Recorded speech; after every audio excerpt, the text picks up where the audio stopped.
Continuando con nuestra pirámide de escalas sociales, nos quedamos trabajando con los indígenas. Estas personas les decía que eran los más pobres y los que más trabajaban. Estas personas estaban conformadas también por el grupo de campesinos de ese entonces. Entonces, colocamos de este lado características importantes de esta escala social. Los campesinos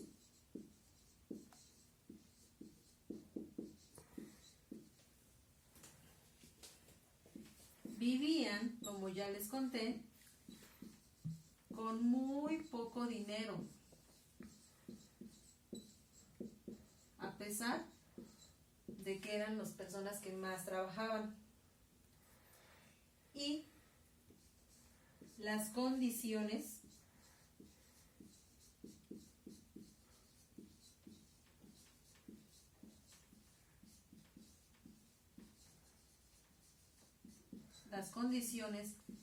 de estos empleados, es decir, de estas personas que trabajaban, eran malas.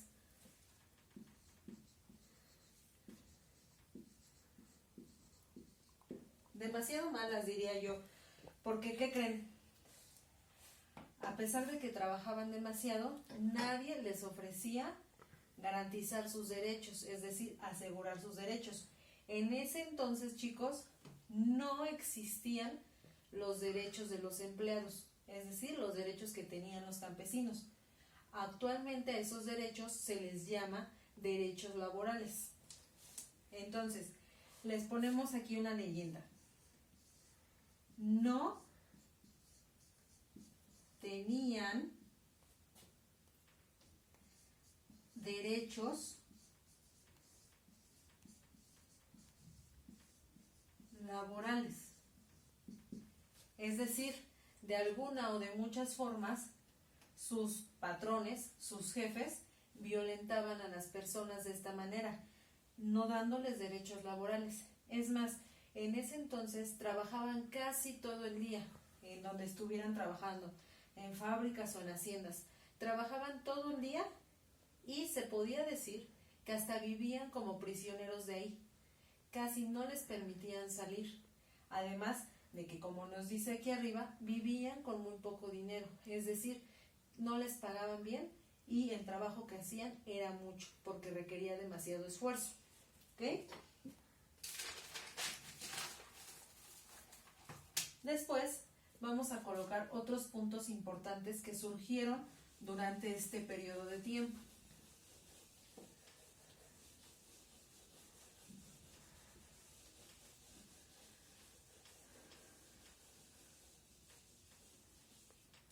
Donde nos dice que, hablando de que no había derechos laborales para estas personas que trabajaban mucho, también nos dice que existía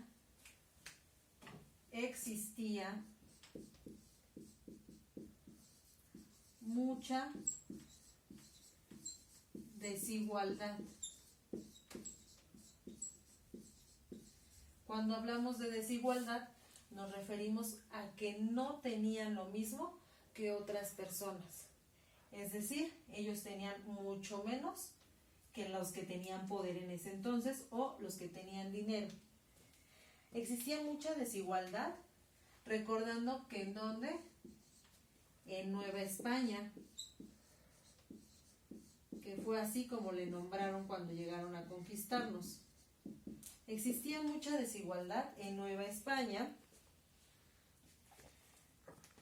además de que, bueno, como las personas comenzaron a cansarse de esta desigualdad, del trato injusto para sus empleados, empezaron a hacer reuniones para platicar en contra de los españoles, para aconsejarse y proponer nuevas cosas para que esto dejara de existir. A estas reuniones, chicos, les empezaron a llamar de esta manera. Aquí se las voy a poner.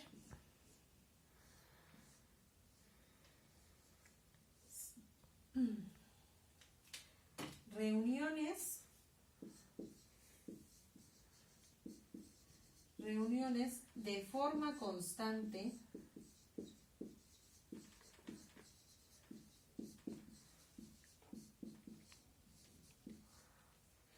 reuniones de forma constante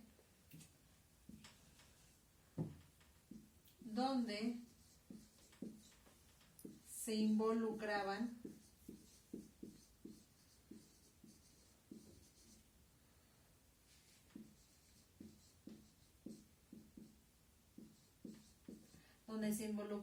mestizos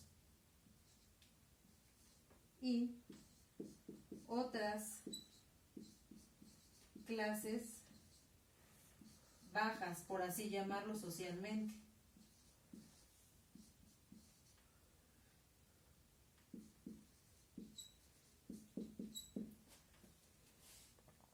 Estas reuniones cada vez se fueron dando de manera más constante, donde se podría decir que conspiraban en contra de los españoles, en contra del trato que les estaban dando en ese entonces. Estas reuniones se llamaban tertulias.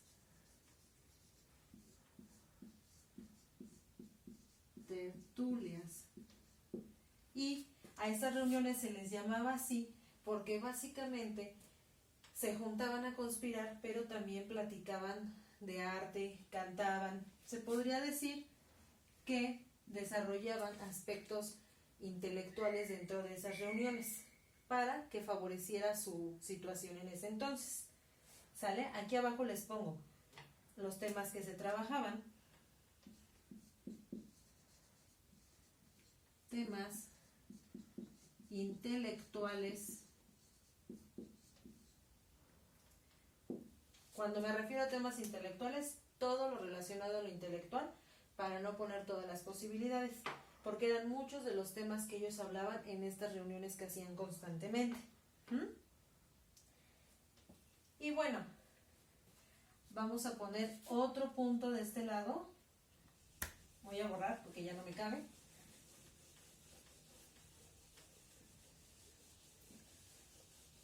Donde en esta época, chicos, tuvo una participación muy importante. ¿Quién creen?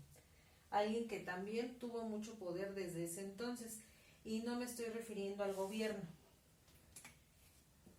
¿Quién creen? Efectivamente, la Iglesia también tomó mucho poder en ese entonces y participó de manera muy importante. Les voy a explicar ahorita por qué. La Iglesia, chicos, en ese entonces hacía una función como de banco. Eso era el banco en ese entonces, no eran como los que conocemos ahora. La Iglesia realizaba una función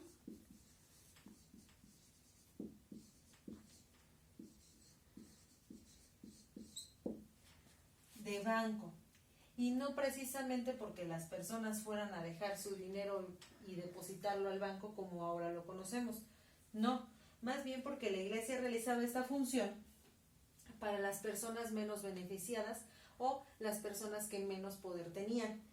A la Iglesia acudían personas importantes como los propietarios de las haciendas. Entonces aquí decimos que los que acudían eran los propietarios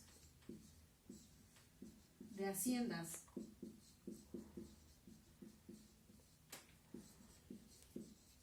¿Que quiénes dijimos que eran? Exactamente, nos referimos a los españoles. Ellos dejaban parte de sus bienes en la Iglesia, y entonces la Iglesia era quien hacía un préstamo a las personas cuando no tenían dinero. Obviamente el préstamo se lo hacían ¿a quiénes? A los más necesitados. Hablamos de campesinos, de mestizos, campesinos y mestizos.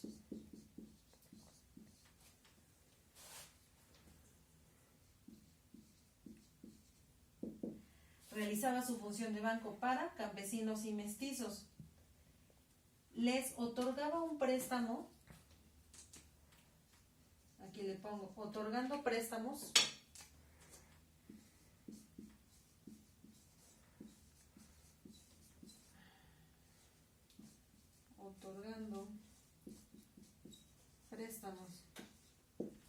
cuando la gente menos tenía. ¿Y esto por qué pasaba? Porque los productos básicos como los alimentos, específicamente el maíz, había temporadas difíciles en este periodo donde el precio del maíz subía y los alimentos, que era lo necesario para subsistir en ese entonces, subía de precio. Entonces, estas personas, lógicamente, no contaban con el recurso suficiente de adquirirlo y se acercaban a la iglesia, donde la iglesia les daba un préstamo, ¿sale? Pero la iglesia, junto con el apoyo de ¿quiénes? De los españoles, ¿sale? Entonces, para comprender más este tema a fondo, de tarea, vamos a realizar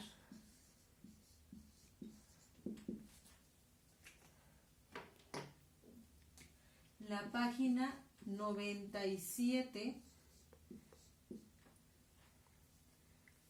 de su libro de entidad.